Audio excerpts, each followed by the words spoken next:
Welcome to Adjunctitis, from surviving to thriving, teaching hacks to reduce stress, save time, and avoid common pitfalls. I'm April Brown, an assistant professor of journalism at Cal State LA. I designed this podcast for professionals who come into higher ed, but really it's for anyone who's new to college teaching. I had a rough time when I transitioned, and I learned from my many mistakes. I'm sharing the tips here, hoping you have a smoother and more pleasant experience.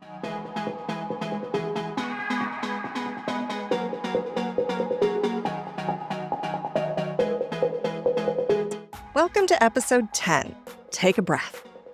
First, another story. I remember my first paying TV job was as an associate producer writing stories for the morning newscast. And once I thought I had really cleverly written an intro to a story. But the anchor smacked me down a bit quite loudly. "This is terrible. I can't read this. This is so confusing." And it was so embarrassing. I suspect that's why I remember it to this day. So flash forward to a few months ago, and I was co-teaching with a brand new colleague who just transitioned from the newsroom to the classroom. And we were reviewing student stories before putting them on our TV show. He was a bit harsh in his criticism. He'd just come from the newsroom. Not at all like the scenario I just mentioned that I experienced, but he was more matter of fact. And it was a different way of giving feedback than the way that I give feedback. So the student he was speaking with had been in my classes before, and she immediately became defensive and needed to leave the room after that interaction. I ended up having a private conversation with each of them. To the student, I said, he's just coming from the working world where people are blunt, time is short, and there are serious consequences for errors. Then I spoke to my colleague, who, by the way, knows that I'm using the discussions I have with him as examples in this podcast. He was teaching the way he was taught. Harsher words, zero tolerance. To him, I said, I came in with the same mindset, but I've evolved the way I do things. I now make it a point to remember how hard it can be to learn new things. And I no longer expect students to remember every single thing we've said in class when they're in the middle of filming, writing, and editing a story.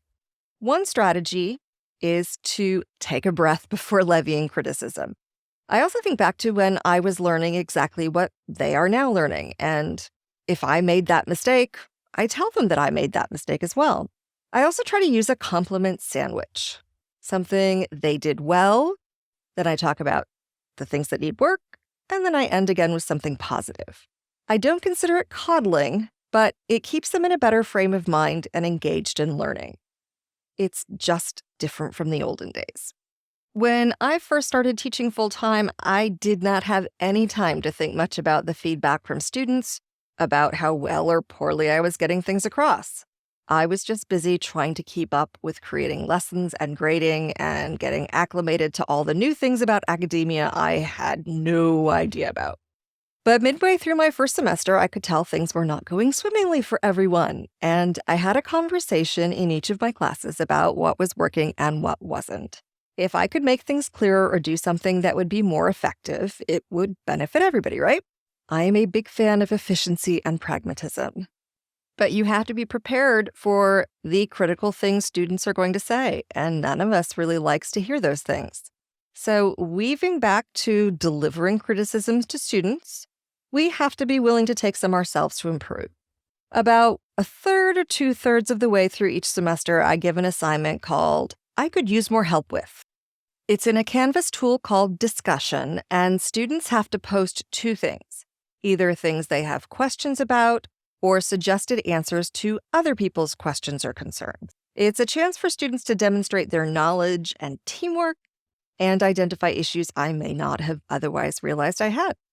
One of the really good things about teaching is that we have great autonomy about how we teach, but it does not make it easy to meet colleagues, figure out who might be able to give you good advice when you need it.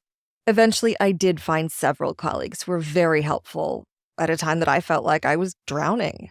And to continue the metaphor, there was a lot of treading water, feeling like I could go under at any time.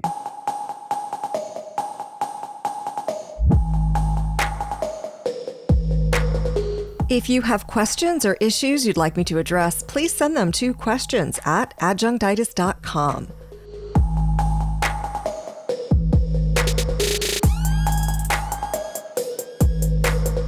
Join our conversation on social. Right now we're at Adjunctitis on Threads, TikTok, Instagram, and YouTube. We are also on Facebook at facebook.com/adjunctitis. You can also use the hashtag Adjunctitis so we can form a community where questions can be asked and answered. If you enjoyed our podcast, please consider leaving a review and a rating. Those can help other people find us too. Please spread the word and help those who ask you for help. It's good teaching karma. Adjunctitis is a Look at It This Way production. I'm April Brown. Thank you for listening. Class dismissed.